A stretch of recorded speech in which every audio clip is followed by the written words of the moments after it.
Hello and welcome back to this edition of Daily Actives brought to you by Bootleg Macro. I am Dustin. We are going to be looking at NVIDIA today. Now, you probably noticed if you watch any of my previous videos that this looks slightly different than my normal model. The reason why I'm using this is because my model is breaking.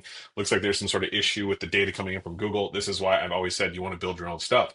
But regardless, looking at NVIDIA today, what I find to be really fascinating about it is if we look at the 1 month, we look at what we've seen here, we're essentially in the very middle of the range. The price may not necessarily have moved very much. Obviously, we've had a massive down move. If we're going to look essentially over the past 3 months, I mean, we're down 17.11% in NVIDIA. We're down nearly 20% in 6 months and 87% in 1 year.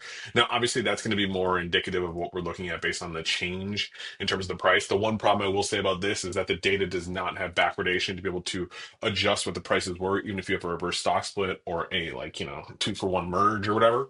But if we're looking at what we've seen, essentially Nvidia's essentially done nothing and has been the harbinger of doom inside of the stock market. Now, if we're looking up close, what I want to pay attention to is essentially this period right here. This little period right here is, I don't know exactly what you'd call it, but it was essentially a head fake.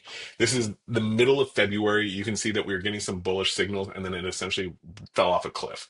Now, this isn't as bad necessarily as where we were coming from. We think about how high we were here when we were essentially in the end of 2024 in November. We were all thinking that we were going to continue to see highs. We were at 150 essentially. We didn't realize that that was essentially going to be like the new resistance for us. So when we look at it, now, the resistance is obviously paramount. I mean, if you can't break 150, that essentially is the death knell over the long term. Now, where we are right now, I mean, if we're going to be honest about where NVIDIA is right now, closing at 110.71, this thing is slightly above its trade level. It's not even bear, it's not even bullish. We can see that essentially on the 15-day, the 1 month, the 3 month, the 6 month, and the 1 year, this thing is completely negative. If we look, we have just recently gone past some major days in terms of volume. I mean, you had 533 million shares traded on the third. You had 611 million shares traded on the 6th. And you can see that not only are those days down generally here, I mean, you're down over 15% in 2 days. So, I mean, you did need to have an update. That update was 4%. Now, I know that you're probably going to look and be like, well, look at the 8th. We were up nearly 20% in 1 day. Yeah, but we haven't been able to hold that gain. And even this volume that we're seeing here, that is great volume, but this 2 day volume, essentially, if you're looking at what potentially could have been a bottom, this is not like what you're seeing here. This is not, we would need to see a complete sentiment change in the way the volume is performing. I would need to see 700 million or 800 million shares traded over the course of 1 day, or I need to see, like, here is what, 1.2 billion shares traded in 2 days. I need to see 1.5 billion traded on an up day. And I need to see us breaking out to new highs. I need to see us hitting up like 130.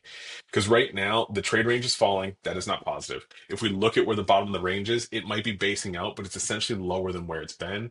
And if we're going to be honest about where I expect the price to be, I do not think that we're going to hit 130. I feel like we are much closer to going back to 91 than we are getting to 130. But tell me what you think in the comments below. Are you long? Are you short? Do you like it? Do you love it? Is this even a good review? Before you go, subscribe to the New High newsletter. Send you 25 stocks to your inbox every single Sunday. Stocks breaking up between $5 and $20. Stocks breaking up to 1 year highs. Stocks breaking up to all-time highs. Now, the list has changed over time because obviously Orange Man go break to markets, but that doesn't mean that there aren't things to buy. There's an incredible bull market. You're just going to have to find out by subscribing soon. Talk to you soon. Bye.